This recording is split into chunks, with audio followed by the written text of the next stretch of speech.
Coming up, stressed about the flu? Find out how you can avoid the spreading virus. A racist comment from a Furman basketball signee has fans concerned about his future with the team. A student petition may mean some changes in FUPO's parking policy. Find out how Furman students brought smiles to the faces of special needs adults in the Greenville area this Valentine's Day. Those stories and more coming up on the Nightly News. The following program is produced by students in the Department of Communication Studies at Furman University.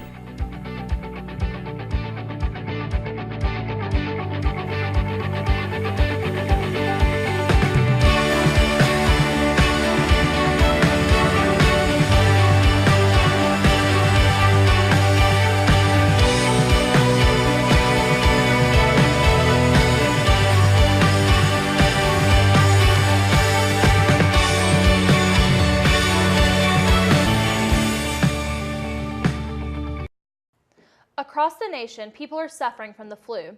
Furman is no different this season. Emily Brumlow reports. Furman students and professors are struggling with the flu this season. Felt kind of weird, I just had a fever and it lasted for a few days and I had to miss class because I had to go, the infirmary was closed, so I went to urgent care and they had to do the rapid flu test and it was really bad, so I had to miss a couple days of class. Many students and professors have been affected by the flu epidemic. Students have had to use their allowed absences and professors have had to cancel class. There are many areas on campus that carry germs to increase your chances. The infirmary urges students and faculty to sanitize frequently. So we are seeing a lot of flu at Furman. We saw a lot of flu activity that first week back at school after sorority recruitment. And the numbers have decreased from that first week, but they are still pretty steady. So we're definitely seeing a lot of it still out there. As many folks are aware, there are two strains of the flu. So there's flu A and flu B. For most areas, flu A is the first to come around, and then you start to see flu B, and that's about where we are right now. Some flu symptoms include aches, fatigue, dry coughing, and a sore throat. If you're having any of these symptoms, be sure to visit the infirmary and wear your mask. This is Emily Brumlow with the Nightly News. There has been a new epidemic at Furman University. No, it's not the flu or a cold, it's lice. Emma Holthauser reports. In midst of cold and flu season, Furman experienced an outbreak of lice. Over 200 Furman students went to the Lice Clinic of America in Greenville with over 60 positive cases. It was perfect conditions. I mean, you think about so many college girls with long hair, hugging, taking pictures together, living together. I think that stuff spreads really easily in college anyway, we saw with the flu this year as well. I think being so close together and especially with living in dorms. And the lice you probably thought you knew about growing up, it's a different breed now. These are super lice, they're highly resistant to most treatments. People think that they've gotten rid of them and they just spring back to life, where really they didn't. So it's so much easier to spread. And so many people don't have an allergic reaction to them, so they can go months before they realize they have it, spreading it for months. So keep your hair back. A braid or a bun is the safest. We have preventive sprays with peppermints because lice do not prefer that scent, so it will deter them. And they'll try to stay away to a different area. It won't prevent them. If you think you have lice, you can also check at home. Get a friend or family member to separate your hair into sections and comb through it. Make sure to closely examine around the ears and the base of the neck. Be sure not to confuse dandruff for lice or nits. If you aren't 100% sure if you have lice or not, go into the nearest lice clinic. Lice may have caused a widespread panic at Furman, but doctors have assured us that lice is nothing to worry about. This is Emma Holthauser signing off for the Nightly News. Find out why more students than ever before are studying away with Furman. We all want to feel loved on Valentine's Day. Let's hear what Furman did to make this possible. This is Bailey Verreau reporting from the Study Away office. You may have noticed some Furman students walking with a little extra pep in their step these days. The squeal in the room next to you may just mean that your roommate was just accepted into a study abroad program. Paris Karstedt reports. The current excitement on Furman's campus has revolved around recently released Study Away invitations. Thanks to recent changes made by the Study Away office, more students have been able to participate in Study Away than ever before. We sat down with head of the Study Away office to learn more. So one thing we did this year is we increased our amount of scholarship that we were able to give out. We almost doubled it from years past to be able to really help students with demonstrated financial need. And also athletics stepped up and they said, okay, we don't send as many athletes abroad, so as an incentive, we'll go ahead and chip in quite a bit towards the deposit that was due from students and then for other financial need that athletes might have. Also for semester programs, now as of this year, we're allowing students to take their Furman financial aid with them on affiliate programs, which we had never done before, so I think that's opened a lot more doors for students who otherwise wouldn't have been able to take like the Bell Tower or the Duke or the Hollingsworth scholarships with them. While many students have heard back about their study away programs, some students are still waiting in anticipation. So I've applied to the Edinburgh and Stockholm programs, and I'm just really excited to kind of get the chance to go somewhere different. I've been abroad once and I was 2 years old and don't remember any of it.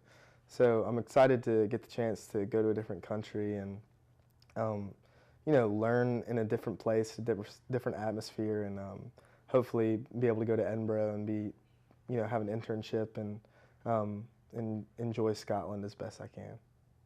The Furman Study Away Office has already seen an increase in student applicants and accepted students.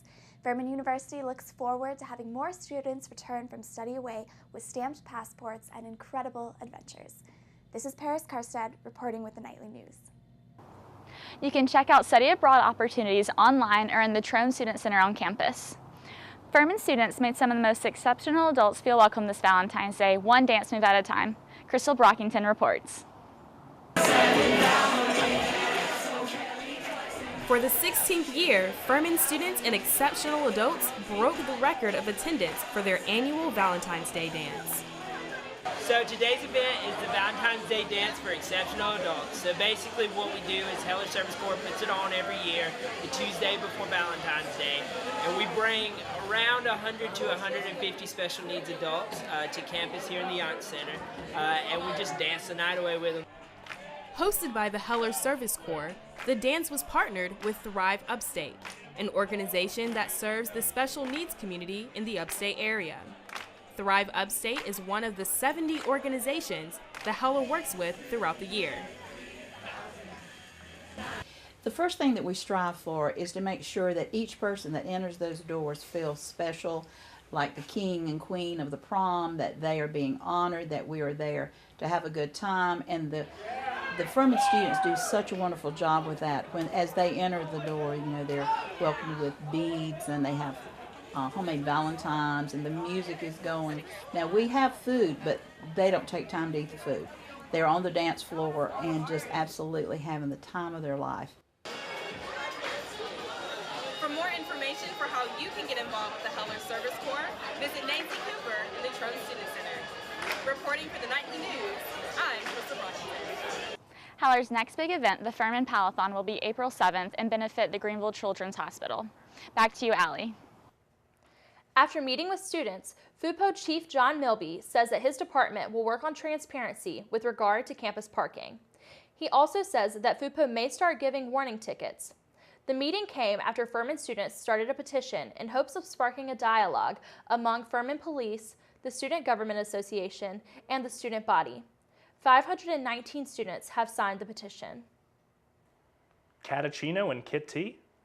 A local cat cafe has it all. Isabella Quiros reports. All right, guys. Greenville's first cat cafe is open and ready for business. Cat cafes originated in Taiwan and gained widespread popularity in Asia and Europe before popping up in large cities here in America. Now, thanks to owners Ernesto Cardenas and Jennifer Bronzel, downtown Greenville finally has its own cat cafe.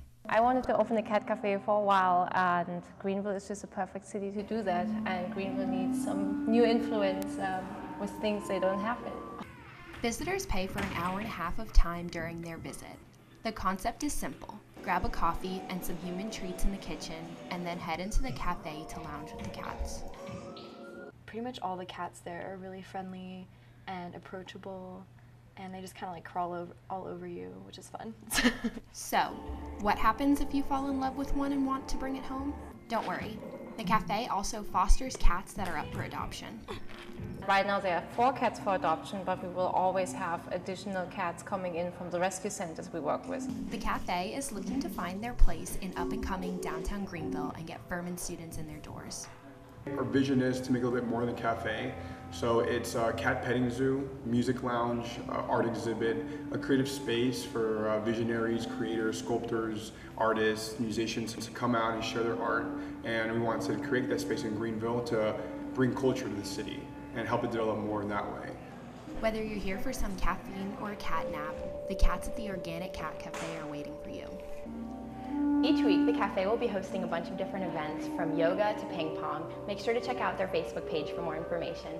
I'm Isabella Quitos reporting for the Nightly News. The Organic Cat Cafe is located on the corner of College Street and Richardson Street in downtown Greenville.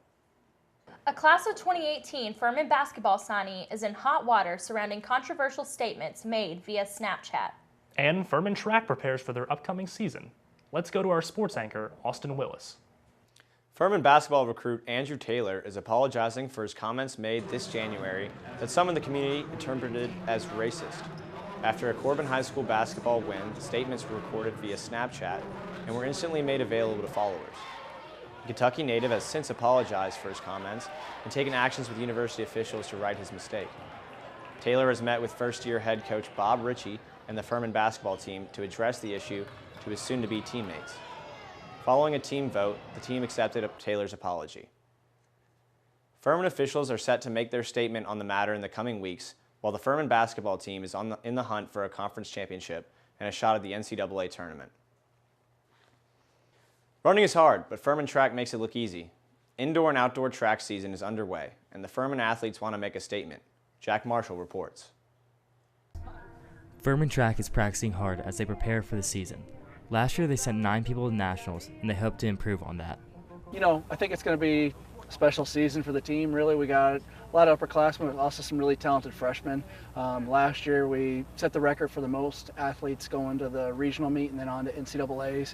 And when I sit down and do the numbers, I really think we can almost double the amount we had at regionals and really break that record again. And it starts to have us be one of the best teams in the East, you know, and that's the entire, you know, East Coast as far as the amount of distance runners we would have at the NCAA regional meet. So really looking forward to that, breaking some more school records. We had a nice weekend last weekend, had I think 3 or 4 school records go down, and I think outdoors will kind of be more in the same. So really looking for our 5th-year seniors to finish strong, and also looking for some freshmen and sophomores to develop real quickly.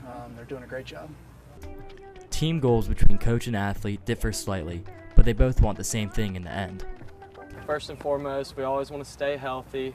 We want to score as many points as we can at our conference meets, indoor and outdoor.